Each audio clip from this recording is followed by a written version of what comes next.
अंदरून लाहौर की इन तंग गलियों और कदीम दीवारों के बीचों बीच एक नन्हा मेजबान अपने औताक के जरिए लाहौर की तहजीब और तारीख को जिंदा रखे हुए है। तो आइए चलते हैं और उससे मुलाकात करते हैं। व्यूअर्स, इस वक्त हमारे साथ जुल्फकार अली काज़मी साहब मौजूद हैं जो इस इलाके में मशहूर हैं लाडी शाह के नाम से। सर अस्सलाम वालेकुम। वालेकुम अस्सलाम। इस वक्त हम मौजूद हैं गली सुरजन सिंह में।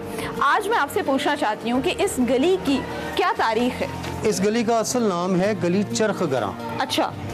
और उसके बाद जब यहाँ पे डेवलपमेंट हुई, टूरिज्म का इजाफा हुआ, तो क्योंकि यहाँ पे एक हकीम थे, हकीम सुरजन सिंह, जिसका इसी गली के कॉर्नर में घर था, वो बड़े फेम थे। और ये पार्टीशन से पहले की बात है। तो फिर बाद में इस गली का नाम बदल के उनके नाम पे रखा गया गली सुरजन सिंह, क्योंकि अंदरून का एक कल्चर है कि यहाँ के ज़्यादा जो नाम है वो किसी ज़ात पे, किसी अहम शख्सियत पे या किसी वाक़े के नाम पे रखे जाते हैं। बिल्कुल ऐसे ही है। अच्छा, अगर मैं आपसे बात करूँ इन गलियों की इम्पोर्टेंस क्या है, किस तरह से आप देखते हैं आज के दौर में ख़ास तौर पर, क्योंकि यहाँ पर टूरिस्ट बहुत बढ़ गए हैं?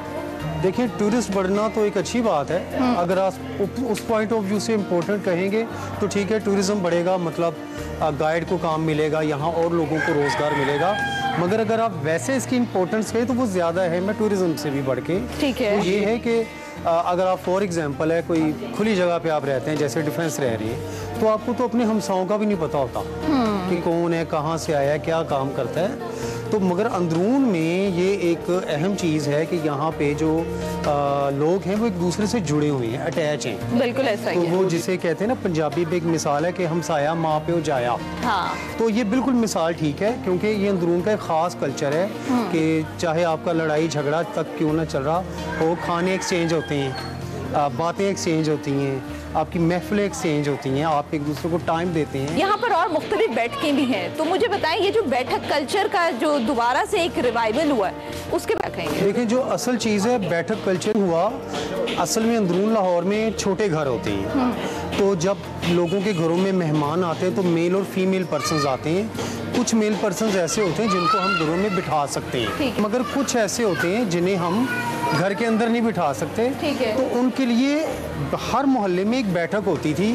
कोई साहिब सरवत यानी कि घर है जिसका बड़ा घर है, तो उसका एक कमरा मखसूस हो जाता था मेहमानों के लिए। तो हमसाया जो मेहमान है वो आया तो मेरे घर है, मगर वो खा उस्मान साहब से रहा है, क्योंकि जो मोहल्ले का एक मेहमान है वो सबका मेहमान। तो ये अंदरून का एक खासा कल्चर रहा जो कि अब तकरीबन नापैद है, कम हो चुका है। उसकी मेन वजह के आउटसाइड के लोग ज़्यादा आ चुके हैं, यहाँ के असल लोग बाहर जा चुके हैं। तो अब ये पॉइंट जो टूरिज़्म के हवाले से दोबारा से शुरू हुआ बैठक का सिलसिला, गो के इसकी शक्ल अब थोड़ी दूसरी है, एक बिजनेस पॉइंट ऑफ व्यू से है, मगर फिर भी अच्छा है। Thank you so much sir आपके वक्त का। और आपको एक चीज़ बताना चाहूँगी कि जिस नन्हे मेज़बान का मैं जिक्र कर रही थी, ये उनके वालिद साहब हैं। और अब हम जाएंगे आपको औताक में लेके। इस वक्त हमारे साथ नबील हैदर मौजूद हैं, इनसे आज हम बात करेंगे। अस्सलाम वालेकुम नबील। वालेकुम सलाम। सबसे पहले तो मुझे बताओ कि औताक बनाने का ख्याल कैसे आया, और ये जो नाम है इसके पीछे की क्या कहानी है? औताक का मतलब होता है कि सिंधी में इसे यूज़ किया जाता है, इसका मतलब होता है बैठने वाली जगह। तो काफ़ी सारे लोगों ने रखा था अलग अलग बैठक, तो मैंने सोचा ये अलग नाम है, इसे रखना चाहिए, काफ़ी अच्छा लगेगा। पापा ने कहा कि आपको बिजनेस करना भी आना चाहिए, तो उसके लिए मैंने ये बैठक तैयार की। यहाँ पे एंटीक्स और क्राफ्ट यहाँ पे हम सेल करते, बहुत सारी पुरानी चीज़ें जो उनसी अब मतलब लाहौर में बहुत कम है, रेयर हो चुकी हैं, वो मास्टरपीसेस आपके पास मौजूद हैं। तो अच्छा, इस उम्र में अमूमन जो बच्चे हैं आजकल के, उनको या तो मोबाइल गेम्स खेलने का शौक होता है या वो किसी और तरह की एक्टिविटी में मसरूफ रहते हैं। आप जब इस तरफ आए तो फैमिली की सपोर्ट थी आपको? फैमिली का क्या रिएक्शन था? फैमिली का बहुत ज़्यादा सपोर्ट था, और पापा ने खासकर मुझे मतलब कि अगर मुझे फाइनेंशियली ज़रूरत थी तो वो भी उन्होंने पूरी की,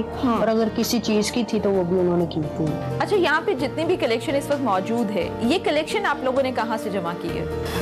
पापा ये लेके आते हैं काफ़ी जगहों से। कुछ हमारे घर की पड़ी हैं बहुत पुरानी, जो उनसे हमें हमारे पापा की थी, उनके दादा की थी आगे से, तो कुछ वो भी चीज़ें हैं। और कुछ ऐसी चीज़ें जो उनसे हमें मिली, जो उनसी के ऐसी जगहों से मिली कि जो उनसी मुगलों के दौर की हैं। कौन है फेवरेट सिंगर आपका? पुराने सॉन्ग्स में मुझे इंडिया में लता मंगेशकर जी और पाकिस्तान में मैडम नूरजहां जी बहुत पसंद हैं। अच्छा नबील, मैं आपकी इस बैठक में गेस्ट आई हूँ आज के दिन, और मुझे कहानी सुननी है लाहौर की इन तंग गलियों की। तो क्या कहोगे आप? तंगलियाँ इस वजह से बनाई जाती थी अकबर के दौर में और उससे पहले से, क्योंकि जब लड़ाई होती थी तो जब अगर अटैक हो गया इन डेथ केस तो उन तंगलियों में घुड़सवार नहीं आ सकते।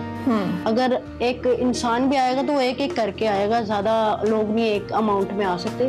और यहाँ का फ़ायदा क्या होता था कि अंदर कुछ फौज के लोग भी होते थे जो उनसे बड़े आराम से उनको मार सकते थे, नुकसान नहीं होता था ना माली ना जानी। फिर यहाँ पे ज़्यादातर वो लोग रहते थे जो उनसे सफाइयाँ वगैरह करते थे, इसलिए कुछ गली जैसे कि ये गली जहाँ पे इस वक्त हम मौजूद हैं इसे गली गुबारचियाँ कहते हैं, ठीक है, तंगली कहते हैं। और कहा यह भी इसके बारे में जाता है कि जब बनाया गया ना तो इसे नीचे की साइड पे बनाया गया ताकि अगर सैलाब आए तो नीचे की साइड पे चले, गलियों में फंसे ना। ठीक है। अच्छा, अभी आपने मुझे बताया कि आपकी फेवरेट जो सिंगर्स हैं उनकी लिस्ट में मैडम नूरजहां भी हैं। जी हाँ। तो आप मुझे उनका कुछ सुनाओगे?